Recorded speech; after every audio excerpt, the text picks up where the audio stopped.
Hello everyone, welcome back to my channel humanities study point. आज की इस video में हम BA 4th semester political science western thought in political science जो paper है उसके एग्ज़ाम में पूछे गए क्वेश्चंस को सॉल्व करेंगे। सबसे पहला क्वेश्चन हमसे पूछा गया था एपिक्यूरेंसवाद क्या है, तो इसका आंसर हो जाएगा ऑप्शन बी। इसका करेक्ट आंसर होगा मध्यम सुखों और दर्द से बचने के माध्यम से खुशी प्राप्त करने का दर्शन। क्या है एपिक्यूरेंसवाद। सेकंड क्वेश्चन हमसे पूछा गया था कि एपिक्यूरस के अनुसार सुख क्या है, तो इसका राइट आंसर है ऑप्शन डी, सभी समान नहीं। तीसरा क्वेश्चन है स्टोइक का मानना है कि डैश को छोड़कर बाकी सब हमारे नियंत्रण में है, तो वो हो जाएगा ऑप्शन सी, राजनीतिक कार्यालय। जो राजनीतिक कार्यालय है वो हमारे नियंत्रण में नहीं है, बाकी जो इरादे, धारणाएं और जो भावनाएं हैं ये सब हमारे नियंत्रण में है।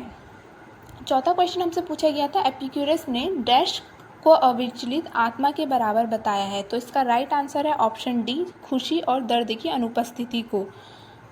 पांचवा क्वेश्चन है स्टोइकिज्म वह दृष्टिकोण है जिसके अनुसार आंसर सी है, हम खुशी और मन की शांति प्राप्त कर सकते हैं यदि हम केवल अपने ऊपर जो नियंत्रण है उस पर ध्यान दें तो। ठीक है। छठा क्वेश्चन है कि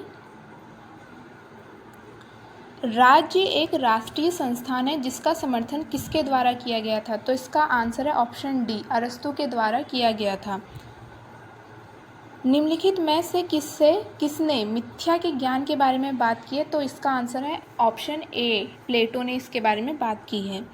प्लेटो के अनुसार ज्ञान कितने प्रकार के होते हैं, वैसे प्लेटो के अनुसार ज्ञान 4 प्रकार के भी होते हैं, बट जो मुख्य रूप से होते हैं वो 2 होते हैं, तो इसका राइट आंसर हो जाएगा ऑप्शन बी, ना कि डी। ठीक है। अगला क्वेश्चन है हमारे पास कि जो प्लेटो का जन्म है वो 427 से 28 ईसा पूर्व में हुआ था, और तो उनकी मृत्यु जो होगी वो कौन सी आयु में हुई होगी, तो इसका राइट आंसर है ऑप्शन सी, 80 वर्ष में उनकी मृत्यु हुई होगी। फिर अगला क्वेश्चन है कि प्लेटो ने लिखी थी, तो इनमें से प्लेटो ने क्या लिखी थी, जो प्लेटो की पुस्तक का नाम है वो द लॉस है, तो इसका राइट आंसर हो जाएगा ऑप्शन बी। अगला क्वेश्चन है आदर्शवाद के अनुसार शिक्षा का लक्ष्य क्या है, तो इसका राइट आंसर है ऑप्शन सी, व्यक्तित्व की आत्मा प्राप्ति या उत्थान। अगला क्वेश्चन है हमारे पास जो मनुष्य को दर्शन की सबसे पुरानी प्रणाली ज्ञात है वो हो जाएगा आदर्शवाद। ठीक है, इसका राइट आंसर हो जाएगा ऑप्शन डी, आदर्शवाद।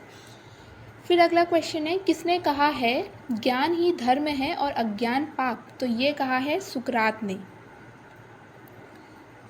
फिर अगला क्वेश्चन है प्लेटो का तर्क है कि आत्मा है, जो प्लेटो है उन्होंने आत्मा को क्या माना है, तो वो है उन्होंने अमर माना है, तो राइट आंसर हो जाएगा इसका ऑप्शन बी। अगला क्वेश्चन है रिपब्लिक में प्लेटो ने तर्क दिया है कि एकमात्र समाज जो यह सुनिश्चित कर सकता है कि लोगों को उनका हक मिले वह है योग्यता तंत्र। अगर जो लोग योग्य हैं तो उनको उनका हक मिलना चाहिए, तो ये प्लेटो ने अपनी जो उनकी पुस्तक है रिपब्लिक उस पर ये बात कही है या लिखी है। ठीक है।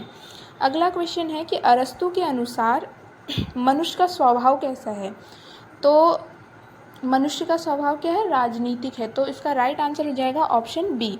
अगला क्वेश्चन है अरस्तू का दावा है कि सद्गुण, इसका ऑप्शन हो जाएगा बी, अच्छे जीवन के लिए आवश्यक है परंतु पर्याप्त नहीं है, जो सद्गुण है।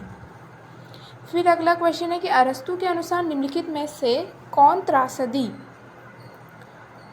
के 6 तत्वों में से एक नहीं है, तो इसका राइट आंसर है उल्टा। ठीक है, तो इसका राइट आंसर हो जाएगा ऑप्शन बी। फिर अगला क्वेश्चन है निम्नलिखित में से किसे पॉलिटिक्स में नागरिकता से बाहर नहीं रखा गया है, तो वो है ऑप्शन डी, पादरी को नहीं रखा गया है। फिर अगला क्वेश्चन है अरस्तू को माना जाता है, तो इसका राइट आंसर है 1 ऑप्शन ए, मतलब तार्किक विचारक भी माना जाता है और विज्ञान का दार्शनिक भी माना जाता है, तो इसका राइट आंसर क्या हो जाएगा ऑप्शन ए, 1 और 2 दोनों।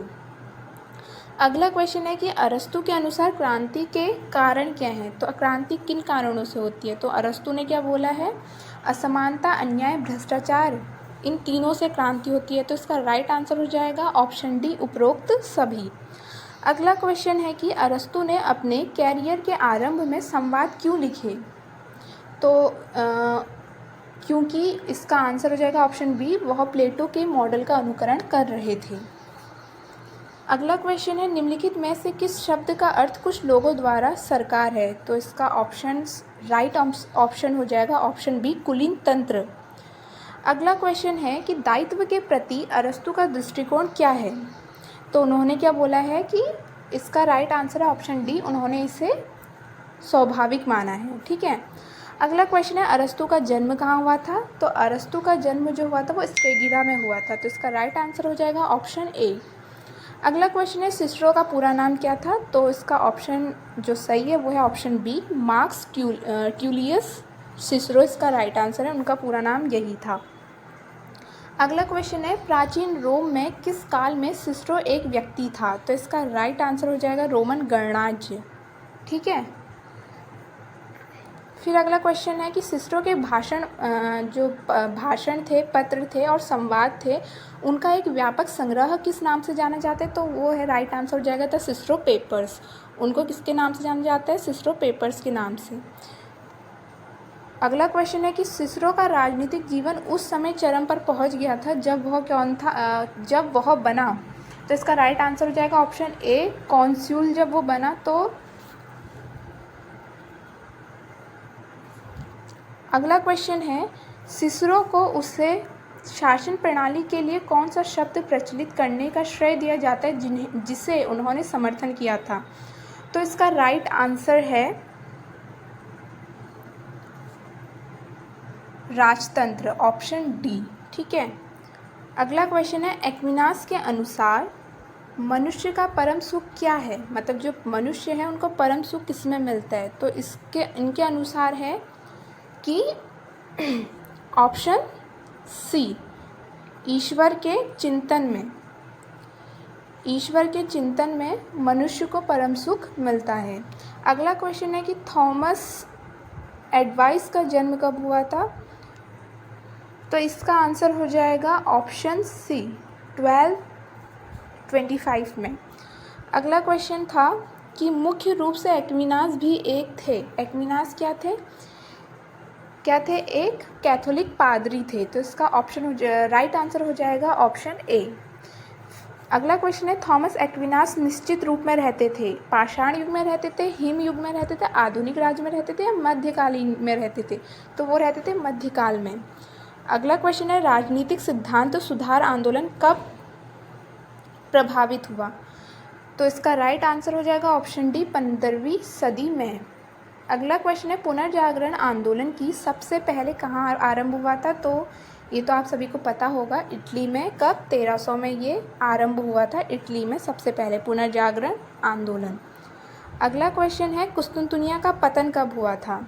तो कुस्तुनतुनिया का पतन हुआ था, इसका राइट आंसर हो जाएगा ऑप्शन डी, 1452 में।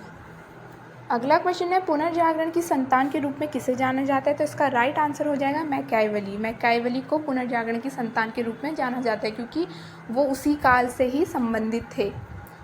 अगला क्वेश्चन है कि पुनर्जागरण उस अवधि को संदर्भित करता है, पुनर्जीवन या पुनर्जन्म या प्रबोधन, या आंसर सी जो है वो उसका राइट आंसर हो जाएगा। ये दोनों ही अवधि इसको संदर्भित करता है। कौन? पुनर्जागरण। अगला क्वेश्चन है निम्नलिखित में से कौन यूनानी राजनीतिक विचारक नहीं है? मतलब जो इनमें से ऐसा कौन सा विचारक है जो यूनान का नहीं है? तो वो हो जाएगी ऑप्शन डी, मैकाइवली। मैकाइवली जो है वो यूनान की नहीं है, वो हैं फ्लोरेंस इटली के। फिर अगला क्वेश्चन है मैकाइवली इस बात पर जोर देते थे कि राजकुमार को भागने के लिए पूरी कोशिश करनी चाहिए। तो इसका राइट आंसर हो जाएगा ऑप्शन डी, ऑप्शन बी, किससे उन्हें भागना चाहिए? घृणा से उन्हें बचना चाहिए राजा को। अगला क्वेश्चन है मैकाइवली का तर्क है कि राजकुमार के लिए झूठ बोलना हमेशा गलत है, कभी कभी आवश्यक है, सदैव अच्छा है, उपरोक्त में से कोई नहीं। तो इसका राइट आंसर हो जाएगा ऑप्शन बी, कभी कभी आवश्यक है झूठ बोलना भी। अगला क्वेश्चन है न्याय शास्त्र डैश कानून का अध्ययन है। तो ये है एक सकारात्मक कानून का अध्ययन, तो इसका राइट आंसर हो जाएगा ऑप्शन डी। निम्नलिखित में से किसने संप्रभुता का मुद्दा उठाया? तो जो सबसे पहले जो संप्रभुता का मुद्दा उठाया वो है ऑस्टिन। ऑप्शन 20 का राइट आंसर हो जाएगा। फिर अगला क्वेश्चन है, निम्नलिखित में से किसने यह स्वीकार किया है कि एक ओर ईश्वर और प्रकृति के कानून और दूसरी ओर भूमि के प्रथागत कानून संप्रभु को सीमित करेंगे? तो ये हो जाएगी जीन बोंदा। ये यहाँ पे बोंदा है, ठीक है। तो ऑप्शन सी इसका सही हो जाएगा। अगला क्वेश्चन है, जीन बोंदा किस ऐतिहासिक काल के प्रमुख व्यक्ति थे? तो वो हैं पुनर्जागरण काल के एक प्रमुख व्यक्ति थे। अगला क्वेश्चन है, निम्नलिखित में से कौन सा राजनीतिक विचारक राज्यों के उदारवादी सिद्धांत का पहला प्रतिपादक था? तो वो हो जाएंगे जॉन लॉक। जॉन लॉक को उदारवाद का जनक कहा जाता है और उदारवादी जो सिद्धांत हैं वो उनके भी प्रतिपादक कौन होंगे? John Locke. अगला क्वेश्चन है, कानूनी संप्रभुता की अवधारणा सबसे पहले किसने दी थी? तो वो है हॉब्स। हॉब्स ने सबसे पहले कानूनी संप्रभुता की अवधारणा दी थी। अगला लास्ट क्वेश्चन है कि लॉक के अनुसार लोगों के प्राकृतिक अधिकार क्या हैं? लॉक ने सभी को पता होगा कि लॉक ने 3 प्राकृतिक अधिकार दिए हैं, तो वो कौन से इनमें से? तो इसका राइट आंसर हो जाएगा ऑप्शन ए, जीवन, स्वतंत्रता और संपत्ति का अधिकार जो है वो लॉक के प्राकृतिक अधिकार में सम्मिलित हैं। इसकी जो नेक्स्ट जो 50 क्वेश्चंस होंगे वो हम अगली वीडियो में कवर करेंगे, इसलिए नेक्स्ट पार्ट भी देखना मत भूलिए। अगर वीडियो अच्छी लगी हो तो वीडियो को लाइक, चैनल को सब्सक्राइब और इस वीडियो को शेयर करें। Thank you.